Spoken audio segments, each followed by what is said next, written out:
Morning, Shai Goodman here, Holy Alshech Shul. We are studying the Sefer from the Maharal in Prague called Netivot Olam, and we are in the Nesiv of the Torah, Perek Daled, in the middle of the Perek. So he starts like this. This is Perek Elu Trefus. In Olam, in the Masasnis Chilin, there's a Perek Elu Trefus. Omar Rabbi Chizda. Eze Talmid Chocham Haroya Trefa La'atzmoi. So who is considered a Talmid Chocham is a person who sees his own faults, basically. The Omar Rabbi Chizda, Eze Soine Matuna is Yichya. So we have a pasuk that says a person who hates gifts lives. In other words, it's a good attribute to not want to receive gifts from others. Zeharoya treifa la'atzmoi. This is the same expression. Also, a person who sees his own faults. Durash bar zitra mishmei Rav Chizda. Kol mi shekoire v'shoina v'roya treifa la'atzmoi. V'shimish tamid chocham, alav akusad oimer, yegia kapechel kisoichel, ashrecha v'toiv lach. It says, this is also in the name of Rav Chizda, that a person who learns and goes over it again and also sees his own faults, and he serves a Talmid Chacham. He is Shimish Talmid Chacham can mean that he's actually serving his needs, or could simply mean that he's learning from him. The Pasuk says about such a person, that if he exerts himself, he will reap the benefits from it. He will be happy, and good things will happen to him. Rav Zvid Oimer, Zoicha v'noichel shnei oilumus. So he says about such a person that he merits to inherit two worlds.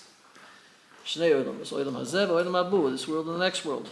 Ashrecha b'oilam hazeh. So when it says Ashrecha b'toiv lach, he's talking about Ashrecha is oilam hazeh. In this world, he's happy, and toiv lach oilam habu, and he gets all the benefits of the world to come as well. Reish Alvis, I assume it's Rabbi Eliezer, ki hoyu, no. Rabbi Eliezer probably. Ki hoyu mishadrele mibe nesia midi loishuki. So when it's again, Reish Tevis is Reish Aleph, so I'm not sure if that Aleph is Eliezer or Eliezer. When they used to send him something from the house of the prince, and it was from the royalty or whatever, you send him a gift or something, he wouldn't take it. And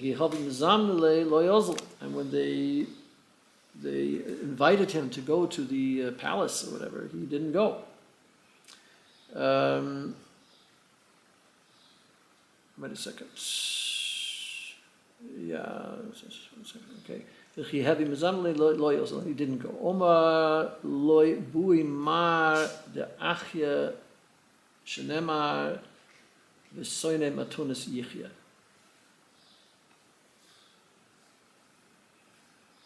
Lebzeira ki havi mishadle loy shokil v'chi havi mizamle uzil.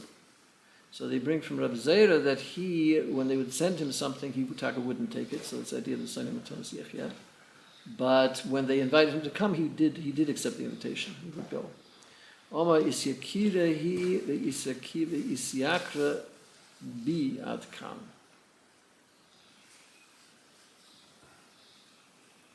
Bi zeh. So to explain that, what it means. Ki Talmid Chocham yesh loy haskel asher he pushet legamri v'hapushet eino mekabel klal rak oimed ba'atzmi. So the Talmid Chocham has an intellect which is pushet legamri. It's simple. It's not, I guess, many ways of explaining pushet as being not complicated or being direct, like in one direction without having a number of different aspects to it. Pushet is simple. Pushet enim makabel klal rak oimid ba'atzmai. And that which is pushet, and there's something which is basically one indivisible thing. It's not something that can be divided up. So that is not makabel. It doesn't receive anything from the outside. It's independent. It's like can stand on its own. So oimid ba'atzmai. Kol makabel me'acher hi k'moy mirkav.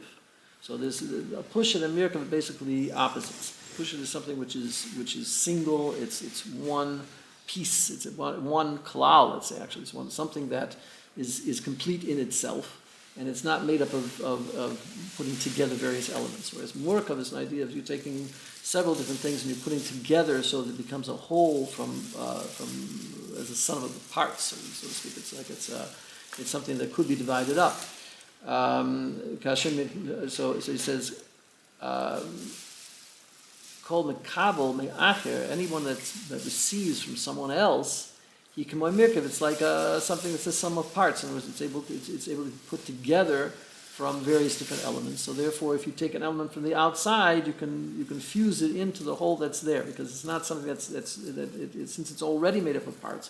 So if you add something to it, you're just adding to the klal that's already there. It's not a steer. It's not a contradiction to the essence of the thing itself. Kashim makabel v'roy toreif la'atzmoi ve'oisra eino makabel afilu min dover. No, so that's kashahi makabel.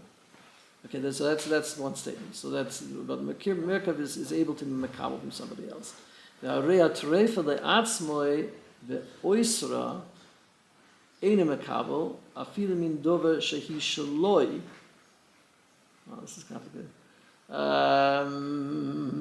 problem is that there's no punctuation here, so it's difficult to break it up into the other sentences to be read. Okay, so the kabel the haroya treifim out, so the person who sees fault in himself, the oisra, and he doesn't allow it. Einoi mekabel afilu min dover shehi shaloi. So he's not even mekabel from something that belongs to him.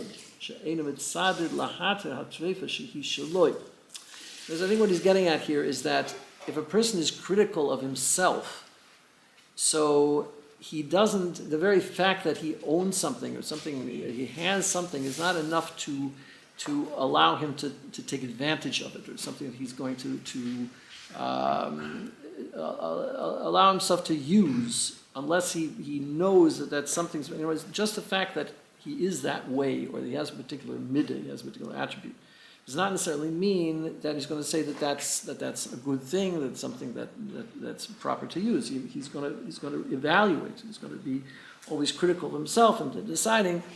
just because I'm this way does not mean that I should be this way. It's something I have to evaluate and decide whether I'm going to use that out or not. It might be an attribute that I have to distance myself from, and something I should not be acting that way. It's not a heter for myself that I am that way.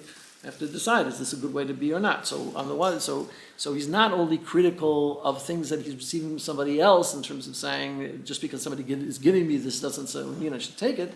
Something I have to decide, is this going to be appropriate to take or not? Or in general, maybe just the very fact that he's giving it to me is something I shouldn't be taking.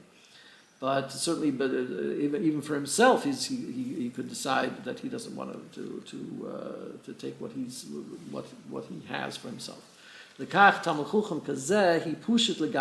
such a person is pushet legamri.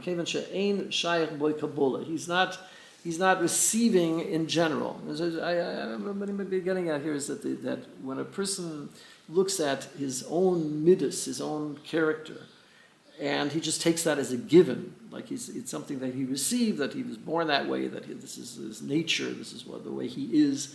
So that's an idea of a person that is taking what he has and accepting it because he has it, basically.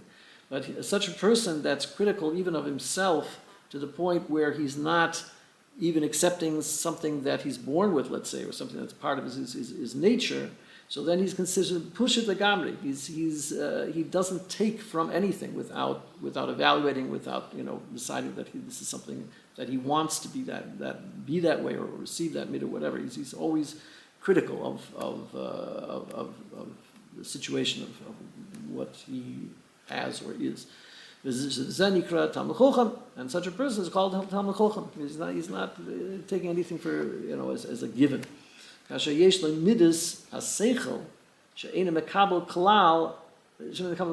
other words, midas haseichel, the seichel is the intellect which demands that he puts everything under scrutiny. He scrutinizes everything about his life. He's not taking anything for granted. He's not taking anything as a given. He's deciding whether, according to his seichel, that's something he should be using out or not. Gashmi achomri mekabel, yasichli einu mekabel. So he pushes it.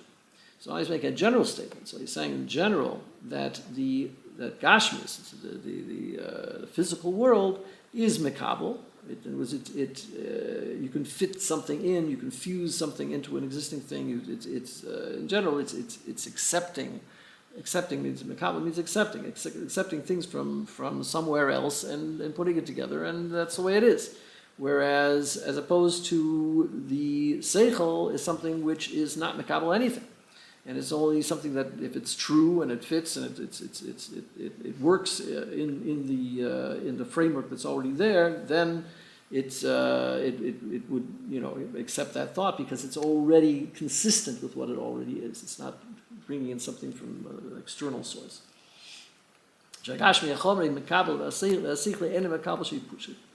Lekach kol asher roya treifa la'atzmoi ve'enim mitzadir lahatir oisal. So a person who's not giving himself the benefit of the doubt. He's not saying, that if I'm doing it already, so it must be okay, or at least, assuming that there is a tzad lahatir, that there's a way to allow for it, whatever, to give him the permission to do that. And instead of that, he's dafka looking for treifa la'atzmo. He's judging himself critically and saying that this is probably not appropriate, or the tzadid lahatir or the tzadid la'eso. It means that what is his inclination? Is he inclining to give himself permission for things, and that it's just let it by, or if it's not explicitly forbidden? Or is he going to assume that it's something that probably is not appropriate for him, and that only after a great deal of scrutiny would he decide that would be something that he would allow himself? So he says, There was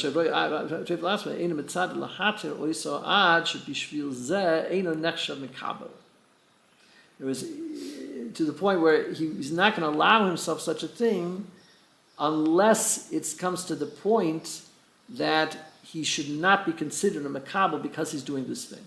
In other words, if it's something that's an outgrowth of who he is, what he's doing already, what's consistent with his outlook, what's consistent with him as a person.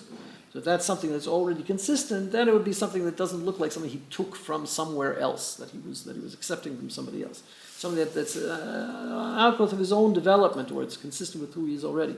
But if it's something that looks like he took it from somewhere else, it's not consistent with with his what he's doing already, his outlook and who he is, then he's going to reject it.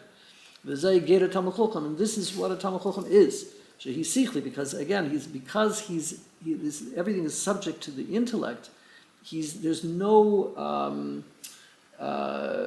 call it there's no what is that from?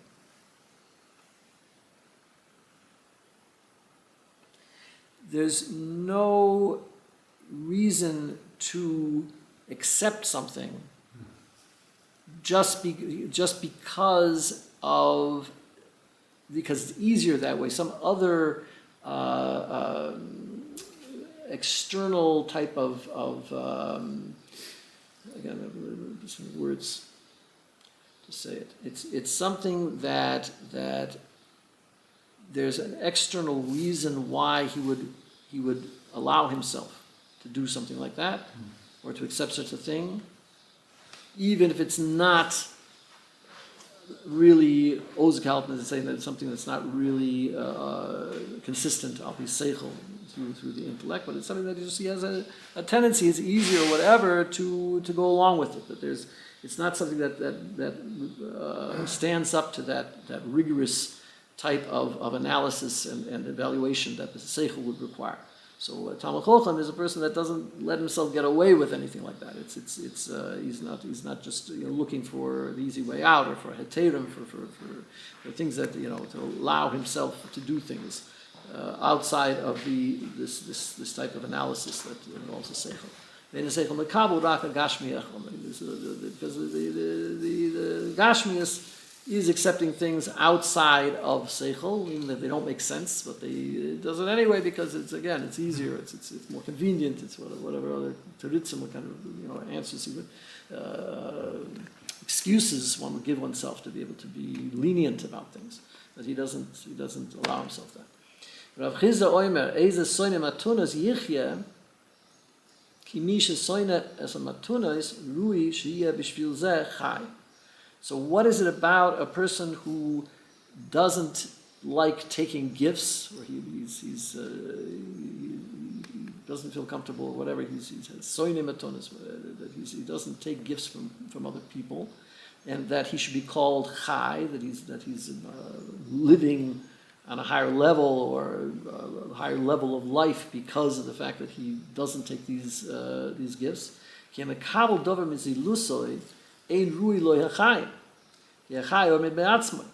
he makes a very strong statement here, and he says in Makabel, the person who's accepting something from someone else is not, life itself is not rui for him. It's not something that he's really deserves, in a sense, because the chai oime ba'atzma, because something that's alive is standing on its own. It's something that it's independent. It's not. If it has an aspect of life for itself, and its life is not dependent on something else, so then it's standing independently. And in order to stand independently, he can't be dependent on taking things from others.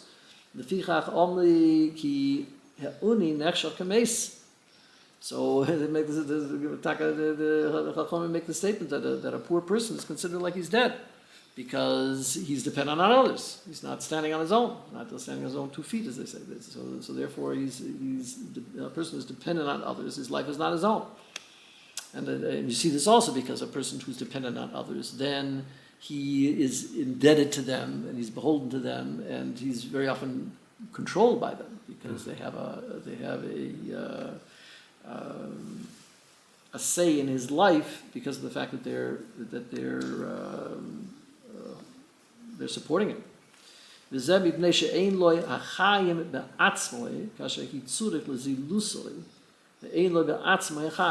Doesn't have this independent life of his own. A person who doesn't want to be dependent on anyone else and doesn't want to even take from anyone else, and he's standing independently on his own, without taking from someone else, that's the life. And the fact is that people who are like that, who have that attribute of being totally independent, for them to take from others is like they are taking something away from their life. Their life is not their own. They're somehow connected now. They're dependent on others. Now they have to consider what somebody else is going to say or whatever, as opposed to their having total control of their own being. L'chein yikra hamayim shehinovea ba'atzmoi v'loi kibul hamayim nikra mayin chaim. So he talks about, he brings a mashal, an example from the concept of a spring, a well or a spring of water that is flowing from its own source. It's not mekabel, but very often there are bodies of water that are receiving the flow of water from somewhere else. There could be a spring that's feeding the lake or whatever, or there could be some kind of a river that's coming into a lake or whatever. It's receiving the water source from somewhere else. It's not coming from itself. But a mayan, a spring, is its own source. So therefore, it's called mayan chaim. It's called, it's the word Chaim, life, is ascribed to such a phenomenon, that water source. So therefore it becomes, the idea of Chaim is associated with something which is independent and has its own source of life. It's not receiving that water from somewhere else. So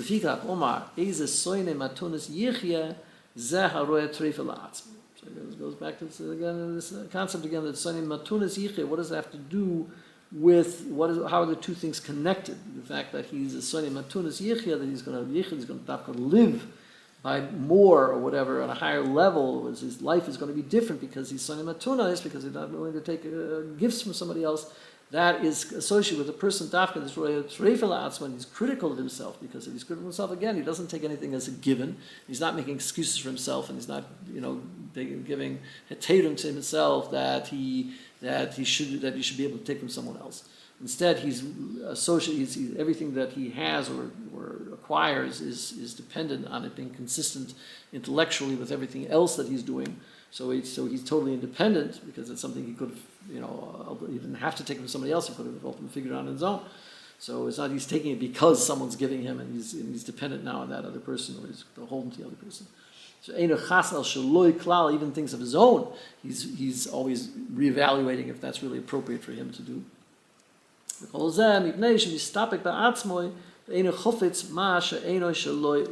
doesn't want anything that doesn't belong to him. He's not,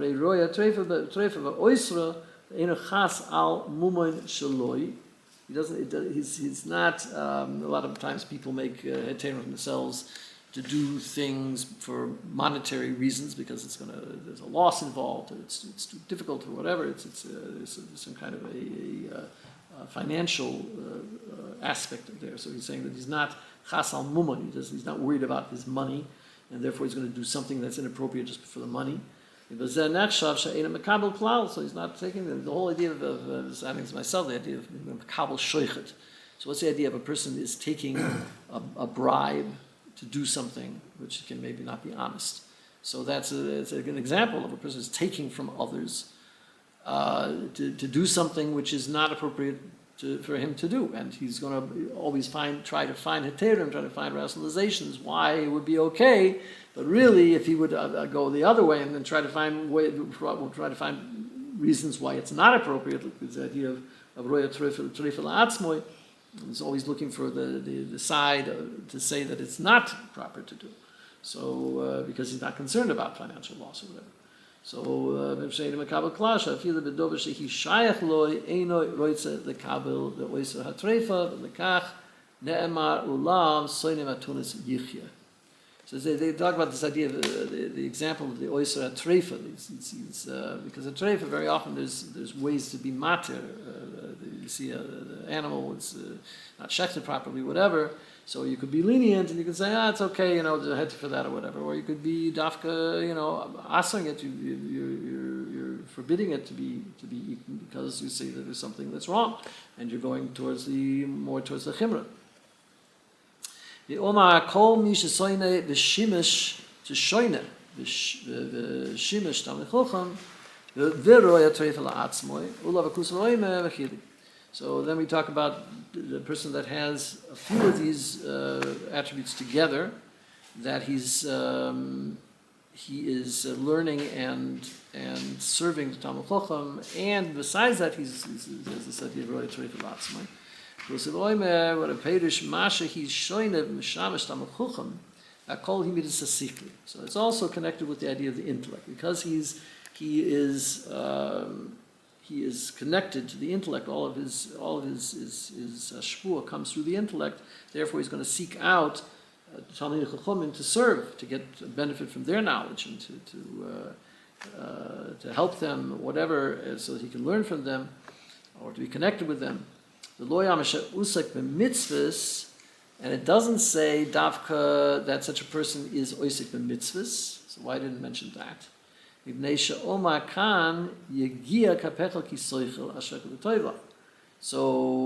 it's because it's ascribing this pasuk to him. Yegia kapecha, the effort of your hands, your you're eating through the effort of your hands, then it's going to be good for you. So Hagigia v'Omel is the effort that a person puts out. Shayach v'Omel HaTorah.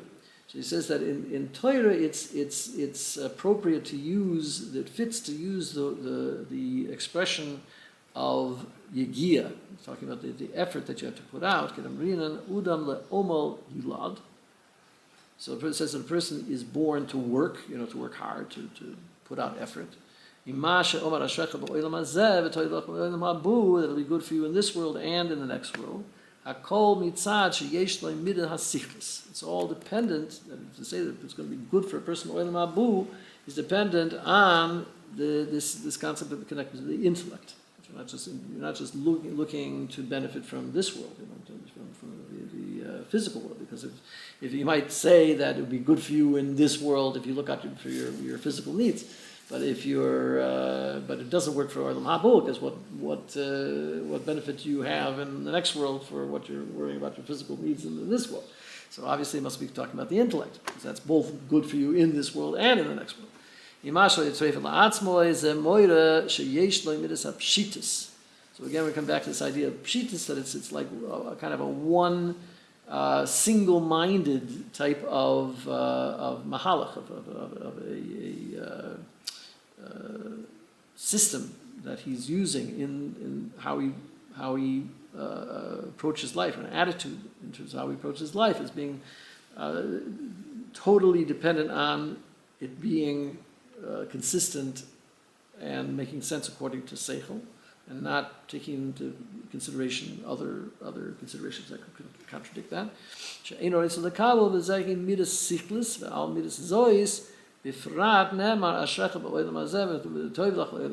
Why is that specifically talking about this seichel?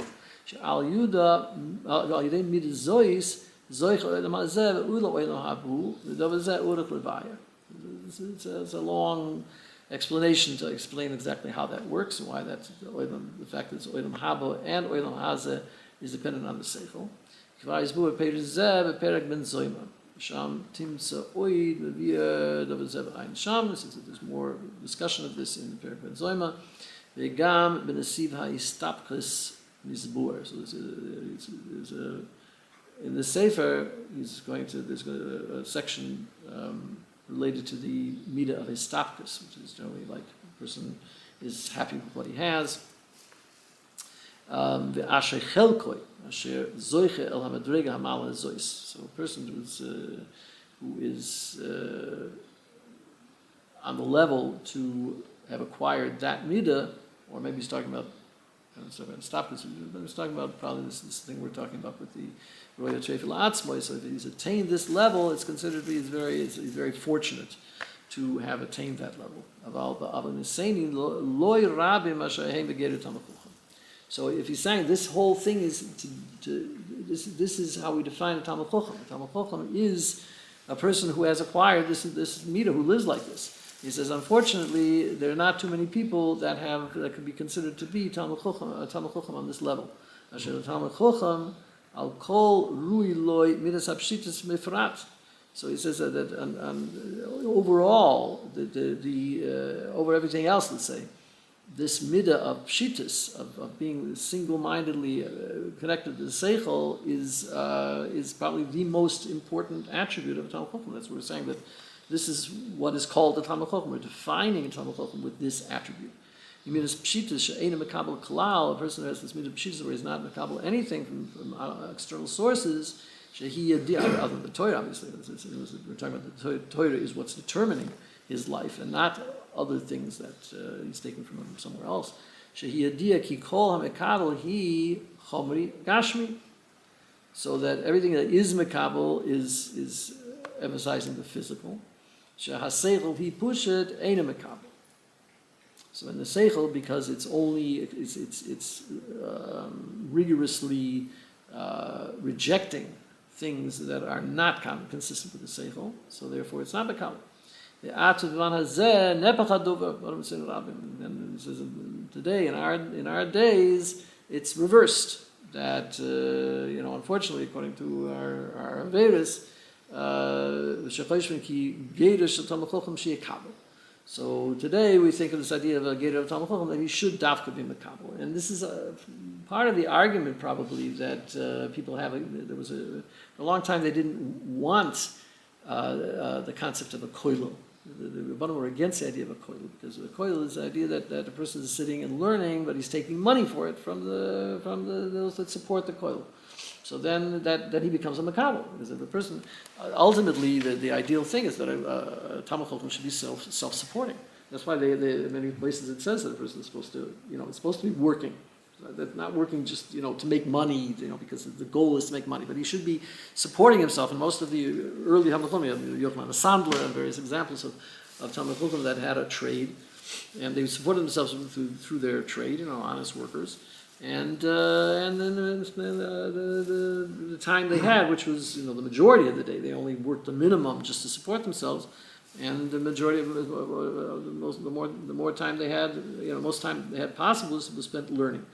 Later on, it became like the 8-hour day and everything, and in order to have a job, it was like you barely had any time to learn at all.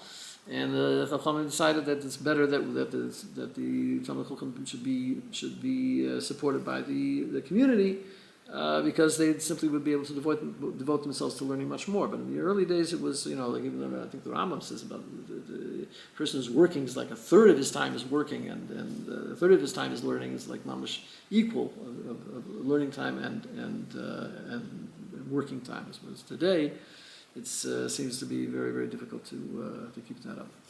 Bevadai davar ze nimshach el limudeni she'ili hoya halimud shel dor zeh kasher hi rui el Talmud Chacham. He says that if in this generation, talking about in his own generation, that it would be appropriate, what's appropriate from Talmud Chacham, Haisan hagaseini b'masim v'siachsim l'fi haseichel gamkein. The dive is emishim.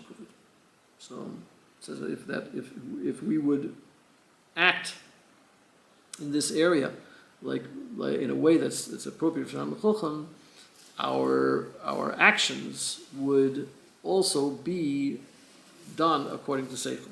And unfortunately, it says it's not like that. But we're not going to continue in that because he doesn't want to be too critical. Still a few more minutes. Okay. Kvarman. So now he's going to go with something, another Indian here. Ki ha'udam asher hiroitz the Kabalah Torah rui she'eloi hachuna el ha'Torah hasichus. So in order for a person to be makabel the Torah, which is the thing that we're supposed to be makabel, it's important, it's appropriate that a person should prepare himself for the Torah in an intellectual way. And unless he prepares himself, he's not going to be zoicha to actually be able to be makabel the Torah, which is sichus, which is something that involves the intellect. If you should Torah, he nideles min ha'udam asher he gashmi. Lechach tzurich ha'udam achuna l'zeh b'yoyser. So he says that he's taking the whole approach here that they're really kind of mutually exclusive. In other words, I'd say that maybe the Hasidim were more into the idea of integrating, and this was later than this, integrating the Torah and mitzvahs and this kind of thing with the Gashmis, that you can elevate the Gashmis through the mitzvahs of the Torah. He's not taking that approach here. He's saying that basically a person who is involved with Gashmis to the degree that he's involved with the physical world, that is going to separate him from the Torah. So it could be talking about that a person is into Gashmis, and a person is megushim. He's become more coarse, more what's the words? He's more into the physical world, and that physical world, as we said, because the physical world has its own demands and it has its own preferences and its own tendencies. Just al pi teva, according to the nature of man, and we talk about the nefesh bahamis, that there's a animal soul, something that is coming from the animal side of the person, which is without intellect. So that draws him away from the seichel. It very often contradicts the seichel. So for a person has to separate himself to a certain extent from those physical needs, so that he'll be able to allow the intellect to be the aspect of himself that actually controls and makes the decisions, the dominating force.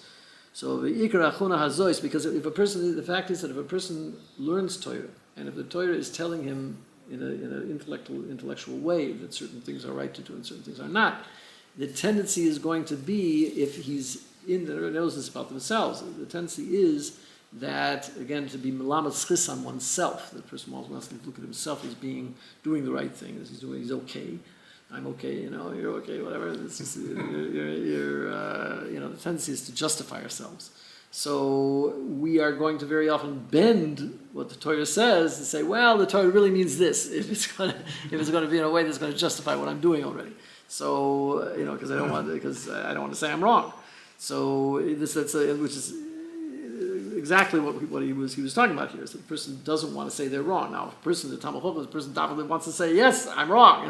This is something I shouldn't be doing, because he's really a treifel asma. He sees his own faults and his own shortcomings, and he's not afraid of that. So here you're talking about the more a person is into Gashmis, the more he's going to try to justify that he should be able to do the Gashmis things that he wants to do, even if it's not so much al pi Torah. Anyway, the ikar achona, or bend the Torah itself, is as if the Torah is giving him, a permission to do this kind of thing.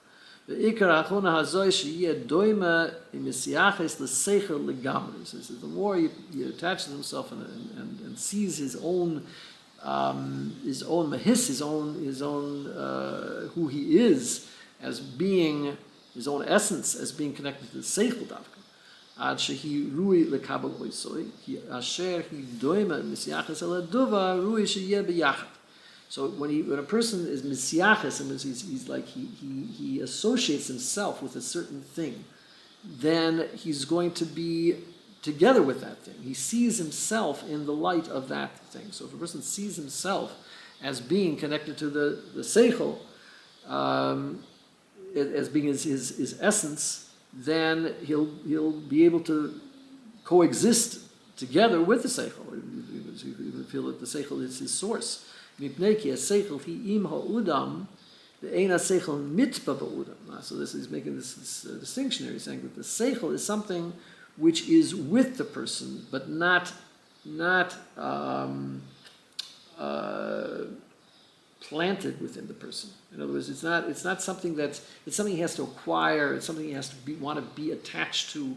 It's something. It's a little bit on the external to the point that it has to be acquired, as opposed to something that is just natural with the person. Mitbel from Teva. Legami rak haseichel he nivdom in Olam. He says the seichel is by nature something which is separate from the person.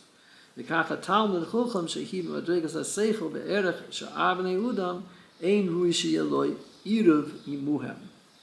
So if a person, the talmud chulcham, is on the level of the seichel to the point where other people, or rather in relation to other people, he's much more connected or on the level of the intellect than other people are. It's better that he should not be so closely connected with those kinds of people if they're going to actually draw him in the other direction. Still, 5 minutes. All right, I'll try to restart the next section. Perek ma'avrin. Omar Rabbi Eliezer, mai dichsiv anukim legargaroi sechli. So he asks, what is the Pasuk talks about that the Torah is like a necklace around the neck of the person. Ima udam mesim atzmaka anak suraf l'tzavar sharaf l'tzavar sharoya ve'enoi nira talmidim iskayim ve'im lav ein talmidim iskayim. So if a person puts himself like this I think the Anak is talking about a type of necklace which is sometimes concealed either by the neck itself, the flesh of the neck, or maybe by some some other garment, whatever. So if he makes himself in such a way that it's roya ve'ena nira, it's seen and not seen, so that conceals itself to some extent, not completely maybe. The yira perisha, the meaning of this is ki explanation ki onak dova b'tzavar v'hi rufa, or raf b'tzavar, something that it's eno odik ima tzavar. It's rufa is loose around the neck and not tight around the neck. So he's using it as a example of the relationship between Talmid Chacham and the rest of the people. He shouldn't be so close with him. Just like the necklace is loose and it's kind of hanging, but it's not so closely fit to the neck. He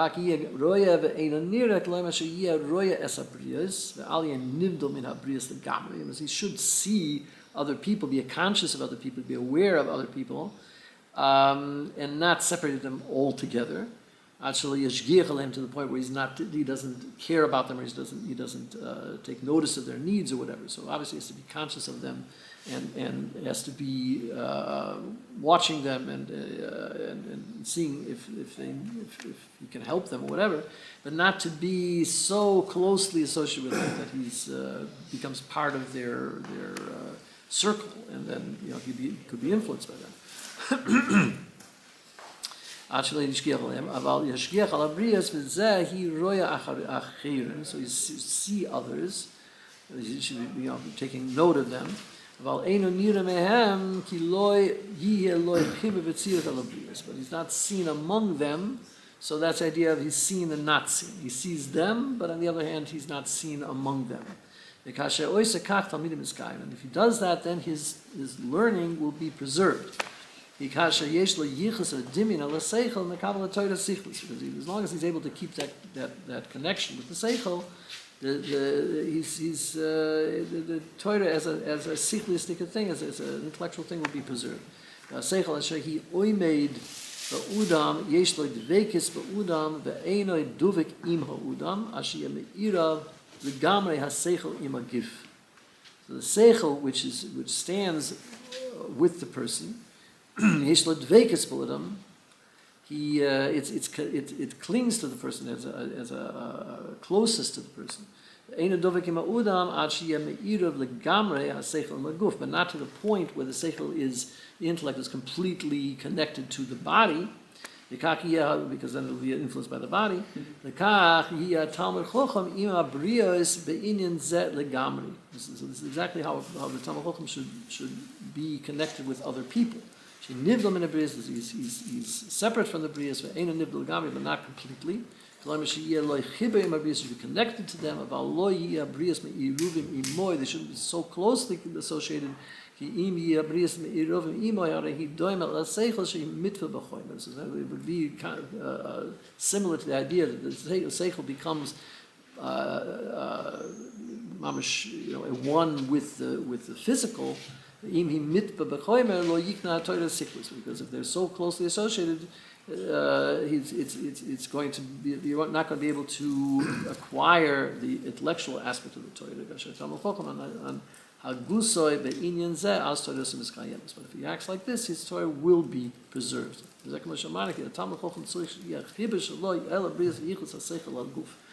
way that a Talmid Chacham is associated with other people should be similar to the way the seichel is connected with the body. And the